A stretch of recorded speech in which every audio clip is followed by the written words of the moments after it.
Good day sa inyo mga boss. Welcome po sa aking YouTube channel, Rich Moto. For this video mga boss, check natin tong ating brake fluid, brake system. At nawalan po tayo ng preno sa likod. So, ang duda natin dito is itong kanyang brake hose, no? Baka sira na kasi matagal na po yan.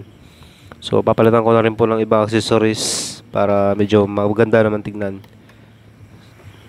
Ito nga pala yung mga ipapalit natin mga boss. Brembo na pressure bore tank. Yan po, transparent na po yan. Tapos brake fluid po .3 na kulay red. So yan po yung mga uso ngayon. Tapos sasabayan na rin po natin siya ng air hose para may kulay.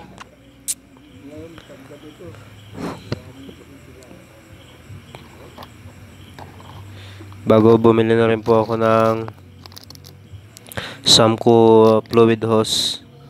Yan po, makapal-kapal po yan.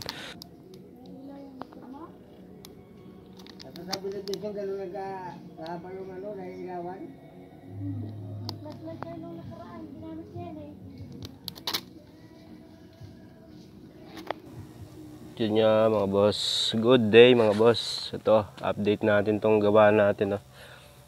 So ayan, ay kabit ko na. At goods na yung preno. Yan, kapit na no. So di ko na naipakita mga boss yung tutorial kung paano siya ikabit. So ngayon ang gagawin ko na lang siguro, ipapakita ko na lang sa inyo yung pwesto, kung paano ko siya ginawa, kung paano ko na-bleed kasi nga sira yung ating bleeder, bridle dito na screw. So putol na yan, no, kinalawang. So ito yung air hose, yan. So nakaganyan yung mga boss sa ilalim ng caliper, ay ng shifter natin. So yan, so hindi naman na-compromise yung hose, no, saktong sakto yung haba niya sa pulley shifter. So yan, lapat lang po, lapat lang. Ito yung ating reservoir Brembo, alloy yung cap nya. Tapos glass tong material na ginamit dito, siguro para siyang fiberglass ganun. So yan, ito yung sub hose na ginamit natin. Yan, Samco hose. Ito, makapal naman siya mga boss. So maganda-ganda na, hindi katulad ng luma na ginamit ko na sa level hose lang ito. Tumitigas mga boss. Yan, ito yung stock natin. Ito yung mga pinagpalitan natin. Yan, damage na yung hose. So balik tayo mga boss kung paano ko siya na bleed, na patigas, so napakapit yung preno. So ang ginawa ko mga boss, wala hindi ko na talaga ma-bleed dito. Kahit ini-injekan ko na ng dito, injection kagabi.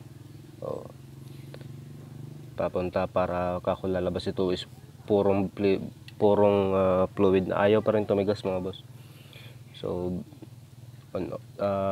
dito ko na binibleed Dati naman nagagawa ko yun sa ibang motor. Ang ginawa ko talaga, last option ko na, tinanggal ko na yung caliper. Tapos tinihaya ko siya dito na nakaset up na to.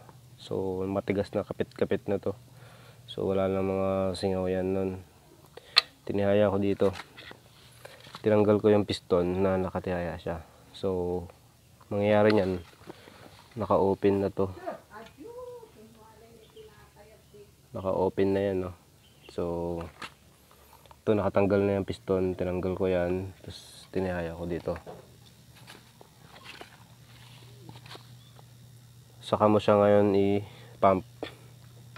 Pinump ko ng pinump. So makikita mo doon sa mismong caliper mo, lumalabas yung mga bula doon. So bumubulwak-bulwak yun doon sa bilog ng piston. So kada pump mo bubula yan. So doon nakita ko may maraming hangin sa loob, kaya siguro malambot. So hanggang sa makita mong puro na siya, no. So iikot-ikot mo lang yung fluid. Tanggalin mo pag puno na yung caliper, tanggalin mo ulit, balik ko dito. So paikutin mo ulit hanggang sa puro na yung laman niyan. Mula diyan hanggang dito sa dulo, puro na. So pag puno na yung caliper mga boss ng fluid, saka mo ngayon ibalik dahan-dahan yung piston para wala nang hangin, no. kailangan yung fluid pantay na pantay dun sa piston. Dito yung sa may caliper na dapat pantay na siya dyan yung fluid. So saka mo nga ibalik yung piston. Yan, makita mo yung fluid, babalik yan dito, haangat dito. So ibig sabihin punong-puno na yun, wala nang hangin yan. So yun mga boss, 99% yun, may preno ka na. Kakapit na yung mga boss.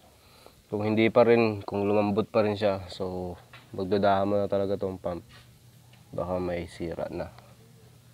So ganun lang ginawa ko mga boss. Oh, yan oh, ang ganda ng ano yan mga boss, ang gandang preno niya no. Oh, tamang laro lang siya ng half inch siguro, half to 1 inch. So ayos. So ganun mga boss, yung katulad ko na sira na at hindi nyo din kaya mag-bleed dito, ganun na mas madali. Siguro mga 10 minutes mabibleed mo na siya. So okay na mga boss. So yan yung setup natin. So goods na goods. So salamat sa panonood mga boss. Ito lang ang ating i-share ngayon. Peace out.